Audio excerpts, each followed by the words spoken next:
বিশ্বকাপে রিঙ্কুর না থাকার পেছনে কেকেআরের ম্যানেজমেন্ট। বাদশার পছন্দের ক্রিকেটারকে ডোবালো তারই দল। ইতিমধ্যেই টি-20 বিশ্বকাপের জন্য ভারতীয় দল ঘোষণা করা হয়েছে। তখন সবারই চোখ আটকে গিয়েছিল একটি নামে, সেটি হলো রিঙ্কু সিং। বিশ্বকাপের 15 জনের দলে ছিল না তার নাম।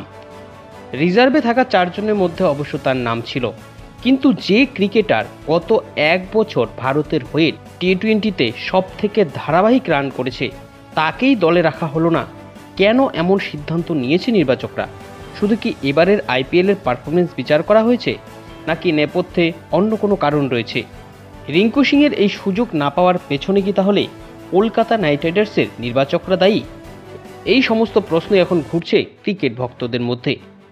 ভারতের বিশ্বকাপ দল ঘোষণা করার কয়েকদিন আগে থেকে বিশেষজ্ঞরা নিজেদের মতন করে দল নির্বাচন করেছেন। এমন একজনকেও চোখে পড়েনি যিনি দল থেকেই রিঙ্কু সিংকে বাদ দিয়েছে। সবাই ধরে নিয়েছিলেন ওয়েস্ট ইন্ডিজ আমেরিকায় আয়োজিত এই বিশ্বকাপে ভারতীয় দলের ফিনিশারের ভূমিকায় দেখা যাবে রিঙ্কু সিংকে, কিন্তু তা হলো না। শিবম দুবে এবং হার্দিক পান্ডিয়ার জন্য চান্স পেলেন না রিঙ্কু সিং। আইপিএল শুরু হওয়ার আগে ভারতের নির্বাচক প্রধান অজিত আগরকর স্পষ্ট করে দিয়েছিলেন, যেহেতু বিশ্বকাপের আগে ভারত আর কোনো সিরিজ খেলবে না, তাই আইপিএলের পারফরমেন্স দেখেই দল তৈরি হবে।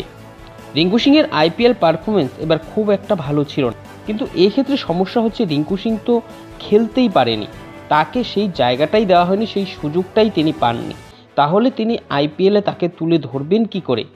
যে কয়েকটা ম্যাচে সুযোগ পেয়েছে, শুধুমাত্র কয়েকটি বল খেলার জন্য সুযোগ পেয়েছেন তিনি। 7 অথবা 8 নম্বরে নামানো হয়েছে বারবার তাকে।